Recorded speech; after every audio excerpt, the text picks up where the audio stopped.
paint to remove the contaminants. Now let's go over the proper techniques for actually using the clay to remove above surface contaminants off the paint. The most common questions that come up are how fast to move your hand, how much downward pressure to apply, how big of a section to clay at one time, and of course just the technique for holding the clay.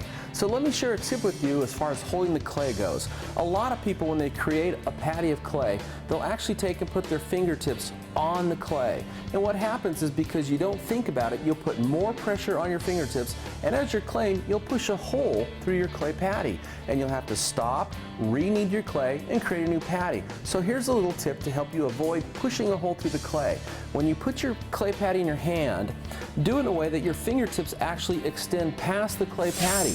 Now, without thinking about it, you'll put equal pressure over the face of your fingers, and this will enable you to clay until you decide to stop claying, because you won't push a hole through the clay patty. So that's just one little tip that'll help you. Now, as far as how hard to push down, how fast to move your hand, and what size of an area to clay at one time, here's a general rule of thumb. You want to work a section about 16 to 20 inches large, and you can take the average microfiber, and if you lay that out, most microfibers are 16 inches by 16 inches square, and that's about how big of an area you want to clay at one time.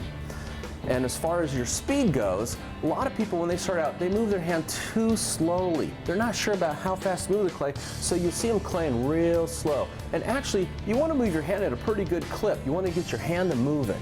And as far as pressure goes, you kind of have to gauge that as compared to how bad the contaminants on the paint actually are. You see, some contaminants will clay off pretty easily, while others might take a little more firm pressure to remove them. So you kind of have to do some experimenting with the type of contaminants that are actually on your car, and of course this is going to be different for everybody. So let's go ahead and take a look at the technique for using clay, and I'll just clay a section right here. Now first I'm going to take my clay lubricant, and I'm going to spray some right onto the paint, and then I'm going to take my clay and spray some right onto the clay, and now I'm going to take and put my fingertips, like I showed you, just past the clay, and I'm going to start moving at a pretty good clip. And that looks like this. I'm putting firm pressure on, and as you notice, I'm rubbing in a straight line. Now, clay is non-abrasive. That means it won't put a scratch in the paint. So theoretically, you can move your hand in any direction you like. I prefer to go in straight lines, but you could make a circular motion. You could even spell your name out if you wanted to. But the idea is this is to clay a section, and when you start out, you'll actually feel it start to drag, and that's because it's starting to abrade the contaminants that are sticking up on top of the surface.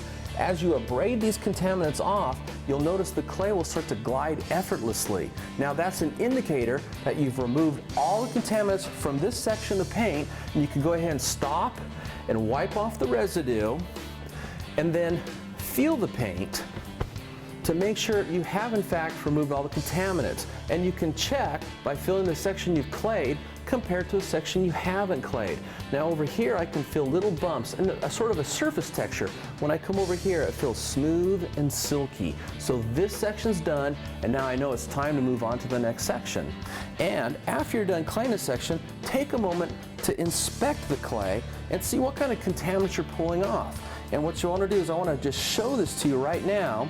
And as you can see, although this car looks really nice, it still has above surface bonded contaminants. We're starting to accumulate some above surface bonded contaminants on the face of our clay.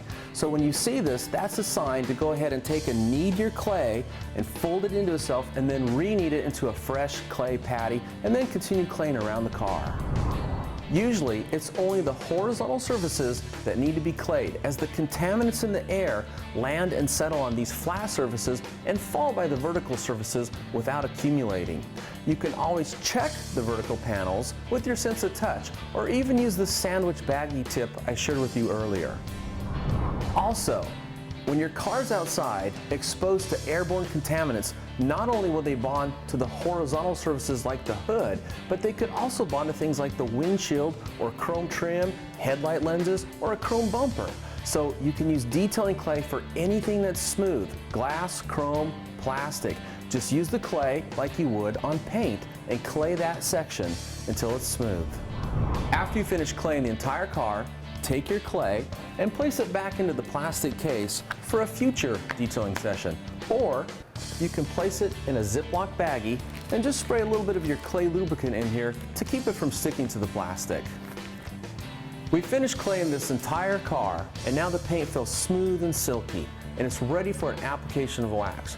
Remember, claying removes everything off the surface, including the last coat of wax you put on there. So when you're finished claying, if you're not going to remove any swirls and scratches, the next step is you must put a coat of wax on or a coat of a paint sealant to protect that paint.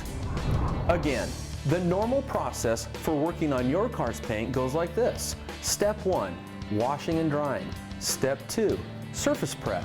Step 3, polishing to a high gloss. Step 4, sealing the paint with a coat of wax or a paint sealant.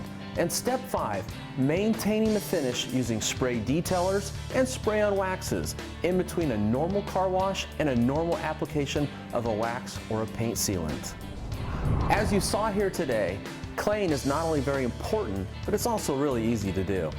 For more information on detailing clay, visit Autogeek.net, and in the search box in the upper left-hand corner, type in the word clay. Or in the navigation pane on the left-hand side of Autogeek.net, look for the text link that reads Exterior Car Care, and click on that link. Scroll down the page a ways, and you'll see a link that will take you to various options for detailing clay and clay lubricants.